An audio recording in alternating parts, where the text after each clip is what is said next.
Alô, rapaziada, tudo bem? Tudo bem, Bruninho? Como é que você tá, hein? Beleza? Nós ficamos no 1-1, né? Tá bom, né? Tá ruim, mas tá bom, que nem diz a música, né? De qualquer forma, nós não vamos falar, discutir muito, porque... e outra, acontece um gol, rapidinho aconteceu outro. Então, acho que a gente... Dois belos gols, dois bonitos. Mas a gente vai falar do Neymar, né? Vamos falar do Neymar, já a gente fala do Neymar. Aliás, tem convocação hoje, né? Será que ele vai? Não sei se ele vai, mas tem convocação. Eu acho que ele tá até bem, dá até pra ir. Dá pra ir. Agora não sei se joga, mas dá pra ir. Então vamos falar sobre isso já. Rapaziada, tudo bem aí em casa? Tudo tranquilo? TH Mais Esporte está no ar. Vamos falar do Brasileirão. Ontem o clássico entre Santos e Corinthians. O Corinthians do Bruno e o meu peixe na Vila Belmiro terminou 1-1. Tem também a vitória do Palmeiras contra o Mirassol e o São Paulo vencendo o Bragantino de virada. Vou até dar uma pausa aqui, porque tem um garoto, Benício. Eu conheci o Benício. Benício é o menino que torce pro São Paulo. O Pablo, que é pai dele, e a Paula também são São Paulinos. Então a família toda é São Paulina. E eu falei, São Paulo pode ganhar, vou mandar um alô pra vocês lá. Então, olha, o São Paulo tá liderando, Benício. Segue o líder, Benício. Segue o líder, garoto. É isso aí. Pablo, Paula, um abraço pra vocês. Na Série A3, o Rio Preto garantiu a classificação para a próxima fase. Na A2 a Votuporanguense foi bem. Já na A4, teve um protocolo antirracismo, foi acionado no jogo entre A e o Comercial no Ademarzão. A gente vai falar sobre isso daqui a pouquinho, você vai entender direitinho, tá bom? Tá começando agora, TH Mais Esporte. Vamos começar falando do Mirassol? Vamos lá?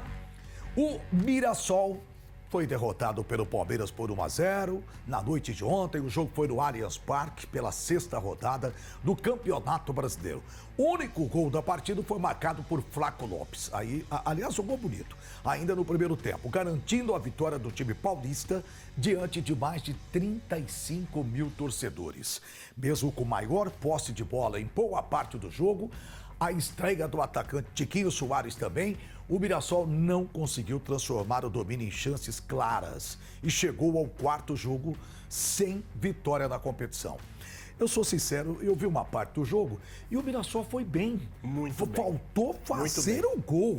Não teve sorte para fazer o gol. Na verdade, o Mirassol jogou melhor do que o Palmeiras o jogo todo e mereceu o resultado. Mas, na verdade, merece quem? Merece quem conseguiu colocar a bola na rede. Então, na reestreia do Allianz Parque, né, com gramado renovado, aprovado pela FIFA, aquela coisa, o Palmeiras teve mais sorte do que juízo.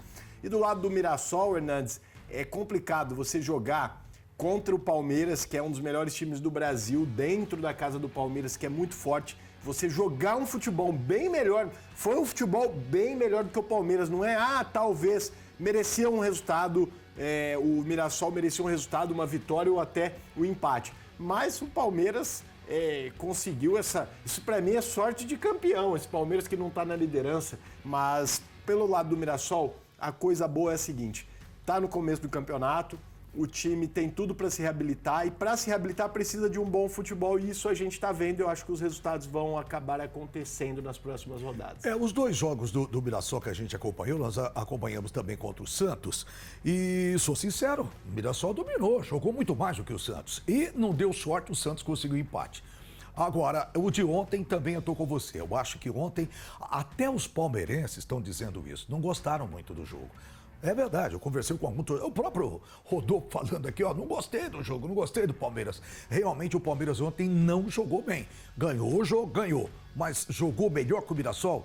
Não Mas acredito. Sabe uma coisa que eu acho interessante? O Mirassol vai jogar na casa do Palmeiras, com aquele clima da volta, né, do estádio, a torcida inflamada, o palmeirense que apoia demais, e não vai para buscar um empate, vai para jogar bola, para impor o seu estilo de jogo. Então isso é algo que é a confiança que o time trouxe do ano passado, um time que vai disputar a Libertadores. Então acho que fez bonito o Mirassol. É uma pena, pensando no nosso interior, né? Claro que o palmeirense que nos assiste aqui e que a nossa região é lotada de palmeirense, ele tá super feliz, porque o que importa pro Palmeiras são os 3 pontos. Mas realmente é bom o Abel abrir o olho, porque o Flaco Lopes resolveu ali, mas com o futebol abaixo, eu acho que a tendência é que o Palmeiras sofra mais. E o Mirassol, como eu disse, eu acho que realmente vai se reabilitar se continuar jogando esse futebol, com o Tiquinho Soares colocando a bola pra dentro, né? O time realmente faltou finalizar melhor. Tem futebol para isso, então vamos lá, Mirassol, ó, levanta, sacode a poeira e dá a volta por cima. Vamos lá. A sexta rodada do Campeonato Brasileiro teve Clássico Paulista e também uma vitória importante do líder da competição. Na Vila Belmiro, Santos e Corinthians, 1-1. A gente até comentou um pedacinho aí e olha que foi um jogo bem movimentado no primeiro tempo e não conseguimos ter mais gols. Ficamos no 1-1. Já em Bragança Paulista, o São Paulo saiu atrás no placar, estava perdendo o jogo por 1-0, buscou a virada sobre o Red Bull Bragantino, segue na liderança do Brasileirão. A gente confere agora os gols dessas duas partidas. Opa, já tá lá, já tá lá. Aqui, vamos comentando por aqui, você já tá assistindo os gols aí. Já que tá lá o jogo do São Paulo, vamos falar desse São Paulo que conseguiu uma virada importantíssima contra o Red Bull e que está na líder. Casa do Red Bull, lá em Bragança Paulista.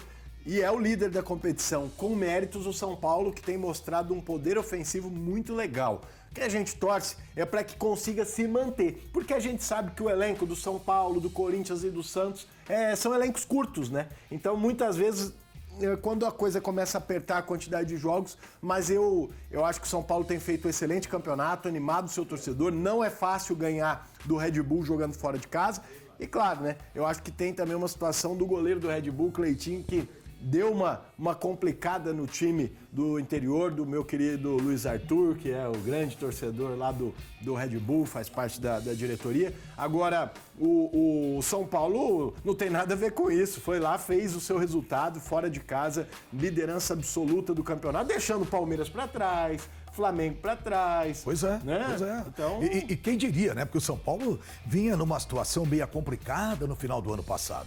Agora, esse ano não, o São Paulo deu uma acertada. Pelo menos o Campeonato Brasileiro está indo muito bem, é o líder, não é o líder por acaso, não. E outra, mandaram a troca de técnico, foi esquisita, né? Caiu o técnico, sim. Quem estava ganhando. Sim. Aí entra um outro técnico e o técnico só conseguiu dar continuidade. Então, significa o quê? Que o time está bem. Significa que o time está bem encaixadinho, está bem entrosadinho. Isso é legal. Quando houve a troca, né, a troca foi o seguinte, a história é que teve um desgaste, o Crespo tinha sido contratado pelo Casares e pegou muito mal quando ele falou que o São Paulo não iria brigar por títulos. Então, com o Roger Machado, a visão que eu tive poxa, se você não quer brigar por título, você vai trazer o Roger, nada contra o Roger. Mas não é um treinador que tem muitos títulos na carreira. Sim. Mas tá dando certo. Então, quem sou eu para criticar o que tá dando certo? Se, por um acaso, a coisa desandar, nós vamos vir aqui e falar dos fatos. E o fato hoje é que Roger Machado e o São Paulo encaixaram, estão buscando e... Alô, Fabão, segue o líder, meu amigo. Segue o líder. E o São Paulo tá muito bem. Tem um detalhe. Você vê que não é o técnico, né? Você vê que é o time. É verdade. O time que tá bem. Verdade. O time que tá bem. Muda o técnico, mas o time continua no mesmo padrão. E Corinthians e Santos, ou melhor, Santos e Corinthians na Vila Belmiro. Foi um jogo movimentado. Eu acho que o Santos tem um ataque muito forte com o Gabigol, com o Neymar.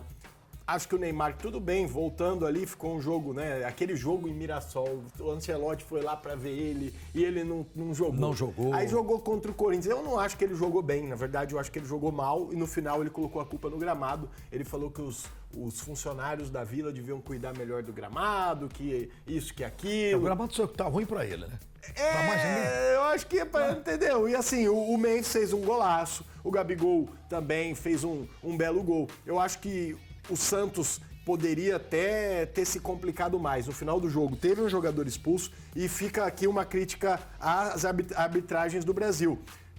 Em 10 minutos no final do jogo, praticamente foram 2 minutos só de bola rolando. Então, o segundo tempo, se eu não me engano, uma estatística em torno de 19 minutos de bola rolando. É muito pouco para um futebol, para um espetáculo que a gente quer ver em um clássico. Então fica um resultado que, na minha opinião, ruim para os dois times. O Corinthians porque tinha 2 jogadores a mais no final, porque o Santos teve um expulso e o outro, com todas as substituições, que teve que ser retirado e não conseguiu jogar até me fugiu o nome do defensor. A expulsão do Luan Pérez, né? Do Luan Pérez e o problema no joelho do depois a gente vai lembrar o nome, mas o Corinthians tinha 2 a mais e não conseguiu a vitória. E pro Santos empatar em casa é ruim também. Também. Então...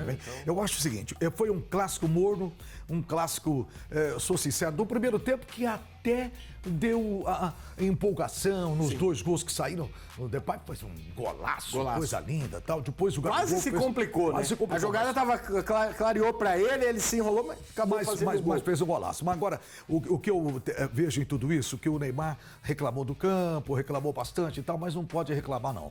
Na verdade, o Neymar ontem não jogou Você acha que o Ancelotti vai levar eu acho que vai. Eu acho até que vai pra levantar a moral. Eu vou falar a verdade. Minha opinião é, pelo futebol do Hernandes, não. O Hernandes já deveria estar na Copa. Mais que o Neymar. Pelo futebol do Neymar, eu acho que ele não merece estar na Copa.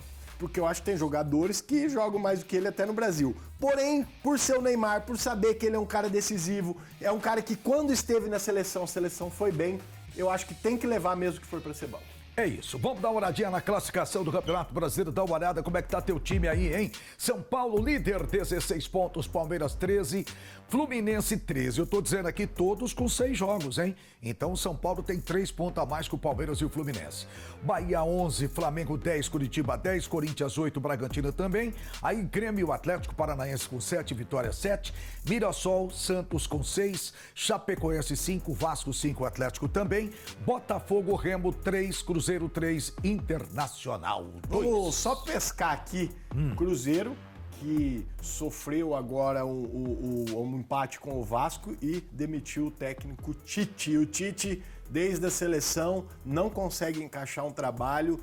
Preocupante a carreira do professor que ficou tanto tempo à frente da seleção brasileira. E um detalhe, né? E foi mandado embora de uma forma correta, porque o Cruzeiro não conseguiu ganhar de ninguém. E você sabe qual que é o bafafá aí? É que ele deve ir para o Internacional. Então ele pula do vice, né? Do penúltimo. Esse tá trocando 6 por meia dúzia, tá? Eu acho que seria um erro do Inter contratar o Tite. Eu também acho. Bom, e o Votuporanguense começou com tudo a segunda fase da Série A2 do Campeonato Paulista. Jogando em casa, no estádio Plínio Marim, você tá vendo aí as imagens do jogo. O CAV venceu o Ituano por 3-0. É aquela vitória gostosa que você não pode falar se o time foi bem. Ué, se o time foi bem, ganhou 3-0, você quer mais o quê? Não é verdade? Isso na rodada de abertura do quadrangular. Vitor Feitosa abriu o placar logo no início da partida. Nos acréscimos do segundo tempo, Orlando Júnior e Hugo fecharam a goleada. Com o resultado, o Votuporanguense assume a liderança do grupo. Larga bem na briga por uma vaga na elite do futebol paulista. Olha só, Votuporanguense chegando pra gente ver bons jogos aí do Paulistão. Hernandes, o Ituano, que é um time que fez uma ótima primeira fase, então acho que é um resultado muito importante para dar confiança, para mostrar que sim, Votuporanguense pode brigar por esse tão sonhado acesso. Então, uma vitória maravilhosa, 3-0 de, como você diz, de imposição mesmo. Mostra que esse time que a gente veio falando, que estava em crescimento, tem tudo para brigar pelo acesso. É claro que é jogo a jogo, mas tem dado passos importantes. Gostei dessa vitória. Acho que é uma vitória que dá muita moral para Votuporanguense. E agora é seguir certinho aí, né? Para chegar lá. Dá para ver a classificação do grupo 2 da Série A2 após os jogos da primeira rodada. Vamos colocar aqui na tela. No telão tá aí, o Votuporanguense lidera 3 pontos, lógico. Ela foi a única que ganhou, né? O Votuporanguense. A 15 Piracicaba 1, Água Santa 1, porque empataram.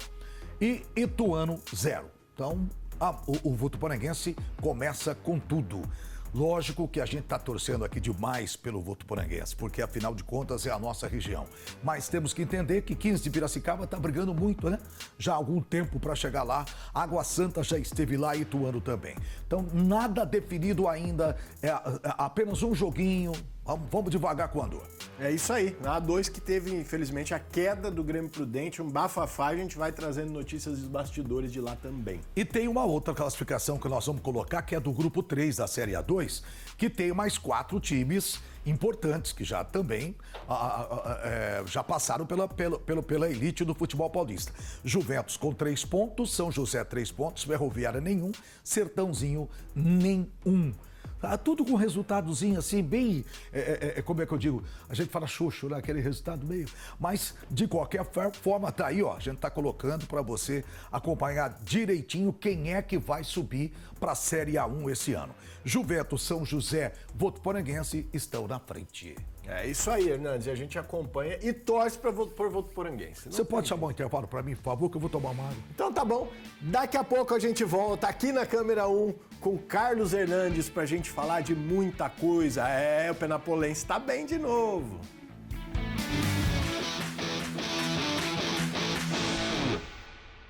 Oba! E nós voltamos aqui. É bem rápido o nosso intervalo. Vamos falar do Rio Preto.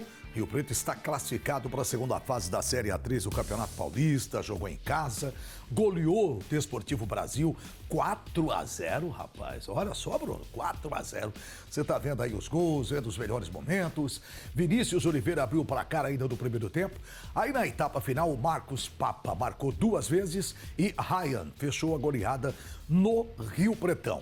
Resultado, o Rio Preto chega a 26 pontos, segue na terceira colocação e confirma a presença na próxima fase da Série A3. Que bela vitória, hein? Bela vitória, também é um time que, como o Votuporanguense, vem em crescimento, fez uma vitória assim, de bater no peito mesmo, para pouco mais de 400 torcedores lá no Rio Pretão e já se classificou com uma rodada de antecedência. Então já vai jogar a próxima partida com essa tranquilidade, mas claro, buscando uma vitória também para procurar um lugar melhor, pensando já na próxima fase. Então o time do Rio Preto que vem pela briga para chegar na Série A2 do ano que vem, Hernandes. E o Bandeirante foi derrotado pelo Catanduva por 2-1. Esse jogo foi em Birigui. Partida que fechou a 14ª rodada da Série A3 do Campeonato Paulista. O time visitante abriu o placar ainda nos acréscimos do primeiro tempo com Bruno Nunes. No fim da partida, o Beck chegou a um empate, um belo chute de Rian Davi, de muito longe. Mas quando o empate parecia definido, o Catanduva marcou novamente. Foi nos acréscimos, sabe? Como tem saído gols assim nos acréscimos de muitos jogos, né? Impressionante, você perde no último minuto. Romário, que garantiu a vitória fora de casa com o resultado. O Bandeirante segue agora na 12ª colocação, 15 pontos. Entra na última rodada da primeira fase sem chances de classificação. Tá livre do rebaixamento, mas não tem chance de classificação. É isso que eu ia dizer. A boa notícia pro Bandeirantes, pro Bandeirante, na verdade, é que não tem mais risco de cair. Então, a derrota não fez diferença, já não tinha como se classificar. Sim. Também. O gol foi aos 50 do segundo tempo, é mole, rapaz. Não, eu tô falando isso porque se você observar, isso em todas as séries, você tem muitos gols, a gente cansa de falar aqui nos acréscimos e nos acréscimos. Eu não sei, parece que os zagueiros, eles dão bobeada. Dá uma baixada, né? Eu acho também. Eu não sei, o rendimento... E esse negócio de parada para hidratação em jogo noturno, tá 20 graus lá, 21 graus, mais frio do que quando a gente vai dormir no ar-condicionado lá e o cara tem que parar. Pra mim, isso aí é tempo técnico e eu acho que o futebol não tem isso, não deveria ter. Eu não sei, mas se você observar, é incrível o que eu tô dizendo aqui, tantos gols que saem. Então, alguma coisa a ver com isso daí, o cara mexe. Será que o cara fala, rapaz, tá tudo tranquilo aqui, vamos... Não é possível, abre a guarda e aí perde o jogo. Que é isso? Mas não é só do Bandeirante, não, isso acontece pra todo lado. O Fabão vai colocar aqui pra gente, vai lá, Dudu.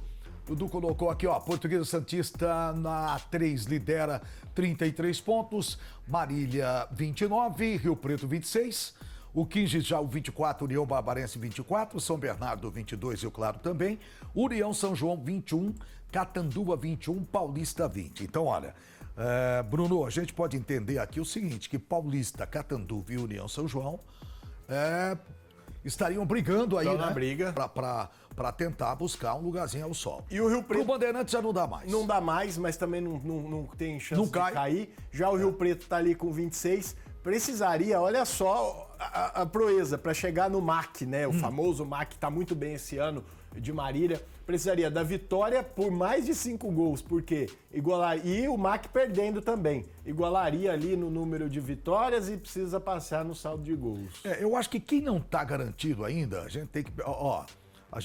não dá para garantir muito São Bernardo, Rio Claro, União São João, Catanduva e Paulista. É isso mesmo. É isso. Essa briga desses 5 aí para definir essas 3 última vagas, rodada. Né? Na última rodada. Vai ser um pega para capar, como a gente disse. Agora, Francana e Desportivo Brasil, Itapirense ainda devem estar preocupados aí com o rebaixamento. União Suzano, eu acho que já foi, não tem mais jeito. É isso. Claro, só se a Francana perder, União Suzano ganhar. Pode acontecer. Pode acontecer, mas é difícil. Um empatezinho aqui, um tropeço ali. E o que eles tomaram de gols, eu vou te contar, hein? Menos 16, que defesa! Isso é um tabuleiro de pirulito, pelo amor de Deus. Que é isso? Tabuleiro de pirulito. Por quê? Você lembra? Você não vai lembrar. Não, me conta. Não, Pede pra Luz, 30 segundos. Ninguém sabe Eu quero saber o que é tabuleiro. Então Tabuleiro de pirulito. Tabuleiro de pirulito. É um tabuleiro Sei. onde você punha assim, todos os pirulitinhos. No estádio eu já vi isso. E vendiam. Eu já vi. Ué. Passava vendendo assim, pirulito. E aí vende muito. Pirulito. E você pegava. Pá. Por quê? Porque era totalmente furado. É furado, rapaz. Você vê, que Hernandes é cultura, meu amigo. Isso? Vem comigo. É cultura, cara. Não tem disso. Mas essa foi longe, né? Fui longe. Gostei. Essa foi longe. Bom, e o Tanabi conquistou uma vitória importante pela Série A4 do Campeonato Paulista.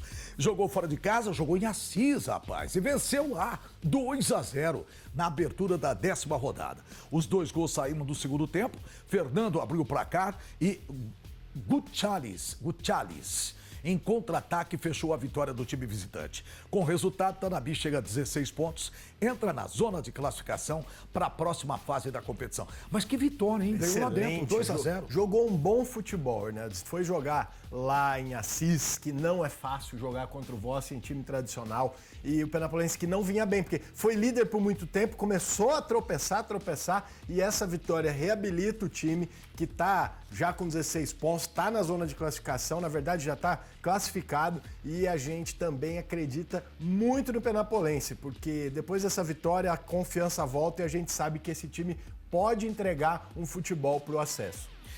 O Penapolense conquistou uma vitória importante fora de casa na A4 do Campeonato Paulista, né? A equipe acabou ganhando do Nacional por 2-0. E esse jogo foi também fora, foi no Nicolau Alaion, lá na capital paulista. Nelson abriu o placar aos 34 minutos do segundo tempo, uma falha do goleiro adversário. E no final do jogo, Bahia fechou a vitória. O baiano foi lá e fez. E com o resultado, o Penapolense chega aos 20 pontos, sobe para a 4ª colocação na tabela. Eu acho que dá para respirar com esse resultado. Eu fiz uma bola de cristal, eu comentei o Penapolense, na verdade foi contra o Nacional, um jogo mais fácil, quando na verdade era o Tanabi. Sim. Mas acho que deu para entender. Mas deu para entender. Então, o Tanabi não, na verdade os dois times da nossa região bem. O Tanabi ganhou fora de casa. Verdade. E o Penapolense também ganhou se reabilitando, né? Se reabilitando. Tava tropeçando. Acho que isso é importante, porque agora a situação vai ficar melhor. Tenho certeza que dá para chegar lá. E aí, hein? Empatou 0-0. O jogo foi sábado, estádio Ademar de Barros, em Araçatuba, pela 10ª rodada da Série A4 do Campeonato Paulista. Resultado manteve as duas equipes na luta contra o rebaixamento. Mas o que marcou a partida, e a gente vai falar sobre isso agora, aconteceu após o apito final. O árbitro acionou o protocolo antirracismo da Federação Paulista de Futebol após uma confusão envolvendo jogadores do Comercial e um torcedor da área. O homem, identificado como pai de um atleta do time da casa, foi conduzido ao plantão policial após supostas ofensas dirigidas aos atletas do clube visitante. A gente queria falar de futebol, mas quando o assunto chega na parte criminal, ele acaba e tem mesmo que ter mais importância do que o futebol, porque já não cabe mais racismo no futebol. E é absurdo. Espero que, se for comprovado realmente esse ato, que seja com uma punição grave e exemplar, porque não cabe mesmo, e pelo menos a arbitragem tomou a atitude correta de fazer o protocolo antirracismo e, enfim, claro que eu não ouvi proferindo, mas se for comprovado, espero que tenha uma punição exemplar, e é muito triste que isso tenha acontecido em Araçatuba, no Ademar de Barros, um estádio tão importante para o futebol do interior de São Paulo. E falando do jogo, um 0-0 de uma área que está ali cada dia mais flertando com o rebaixamento, tem muita dificuldade, acho que são 5 jogos sem vitória e com uma situação muito crítica na parte financeira, né? Questão de salários e tudo. E a AIA esperando pela SAF, né, Hernandes? A gente sabe que tem que torcer muito para que fique na divisão, que a SAF venha e melhore a situação financeira, porque tá bem difícil. É um presente. Bom, primeiro, dar o meu palpite também, falando aqui sobre o antirracismo, isso, olha, eu nem gosto de comentar, sou sincero, nem gosto de comentar, porque, meu Deus do céu, essas coisas não pode acontecer. Não é só no futebol, isso não pode acontecer em lugar nenhum, não é? Ninguém está aí sendo identificado por cor de pele. Meu Deus do céu. Gente, será que essas pessoas não têm um pouquinho de Deus dentro do coração para dizer que cada um tem a sua cor, que cada um é do seu jeito? Acabou. É isso. Vamos parar com essas coisas, né? E parece que no futebol o que mais tem é isso. Nós falamos disso aqui agora, daqui a pouco acontece amanhã, acontece depois, e isso não deveria existir. Eu abomino, não gosto nem de comentar. Imagine, né? E você vê, infelizmente, nós somos jornalistas, temos que falar aquilo que acontece, mas a gente fala com muita tristeza. Não deveria ter acontecido hoje, ontem, esse episódio. É isso. E se for comprovado, espero que a gente possa vir dar a notícia, não sei nem quem foi, mas a notícia da prisão aqui. É isso aí. E eu quero falar também da AIA, você falou, é um presente de grego, né? Se você tem uma SAF e a SAF vai lá acreditando no time, que o time está nessa divisão e de repente pega numa divisão contrária. Seria a última, né? A última divisão do Campeonato que a gente chama da Bzinha, né? Bzinha. Que a gente fala da Bzinha. Então, triste isso, triste. Ninguém quer. Se a gente tem o time na A4, evidente que a SAF quer pegar o time na A4. Vamos ver as chances disso acontecer ou não? Vem pra cá pra gente ver a tabela, aqui dá pra gente comentar. Muito legal, ó. Na A4, quem tá bem é a Inter de Bebedouro, tá com 23 pontos. Tá todo mundo com 10 jogos, viu, gente? Todo mundo com 10 jogos. O Barretos tem 22, São Caetano tem 20, Penaporense tem 20. Olha, Penaporense, como foi boa essa vitória, Bruno. Dá uma espiadinha aqui, ó. Penaporense foi pra 20 pontos. Importantíssimo. Então dá uma segurada boa. Tá bem embolado, né, Hernandes? Dá uma olhada como é que o Penapolense 20, São Caetano 20, uma vitória e um tropeço do Inter, o Penapolense pode voltar até a liderança. Até a liderança, então tá muito legal, essa vitória foi muito boa. Lemense 19, São Carlense 18, Jacareí 18, Tanabi 16. Então veja também a vitória do Tanabi. Ela foi fora de casa e deixou o Tanabi numa pontuação bacana, ó. Tá com 16 pontos, lógico que eu acho que isso aí vai ajudar bastante. Aí o Ecos 11, Comercial 8, Colorado Caieiras 8, Vossen 8, Jabaquara meia dúzia, Área 5, Nacional 1. E é aqui que a gente entra para falar um pouquinho, para fazer um comentário sobre se a AIA vai permanecer ou não na A4. Quem é que tá complicado aqui? Eu acho que de Comercial para baixo, todo mundo tá complicado até o Araçatuba. Evidente que o Nacional já foi, já rodou, não tem mais chance, mas tem chance, tem, mas é tanto cruzamento de resultado. Não, e o que tem apresentado, a gente acompanha mais de perto a AIA, né? Então a gente vê a situação que tem 5 pontos com tantos problemas. Pro Nacional ter 1 ponto é porque a coisa tá realmente muito feia por lá. Não, e ter tomado 17 gols, né? A AIA também não fica atrás, 15 gols. Como é que é? Tabuleiro? Aí é o tabuleiro de pirulito. Então dá uma olhadinha pra você ver, ó. Tá muito difícil a situação da AIA, mas... Lógico, tem esperança, tem Jabaquara, tem Vossa, é possível, sim. O Colorado Caieiras e o Comercial. Ainda é possível se salvar. Ainda é possível se salvar. E mesmo com as dificuldades, os jogadores ainda têm brilho para ir jogar com raça mesmo, com vontade. Isso é importante a gente falar. Até porque não perdeu o jogo. Exatamente. Né? Não perdeu o jogo. Então a gente está dizendo isso aqui até para dar essa força aí para a moçada da AIA para chegar lá. Porque vocês... Tem chance ainda de sair dessa posição que é incômoda. Cair não é brincadeira. A gente tem tempo ainda? Como tem. Nós temos 30 segundos ainda. Da convocação. Convocação. Vamos torcer hoje, né? Você acha que eu já falei que vai ser convocado o Neymar. Você acha que sim? Acho que vai. Vai também. Acho que vai. Então nós dois estamos falando que vai. E vamos pensar, essa é uma convocação para os amistosos, que são os últimos antes da Copa. Os dois últimos amistosos. Eu acho que o único jeito de você ver se o Neymar pode ajudar ou não é levar ele pros amistosos. Pra ver o que dá. E ver o que dá, coloca ele pra Põe jogar. pra jogar e e olha, vamos ver. vamos lá, eu duvido que tenha um brasileiro que não quer um Neymar jogando bem na seleção. Todo mundo quer. É isso. Agora, aí. se for pro amistoso e não jogar nada, desculpa, Hernandes, aí Não tchau tem e jeito. benção. Garoto, um abraço, a gente volta Sexta-feira, boa semana, tchau. Boa semana pra todo mundo aí, valeu.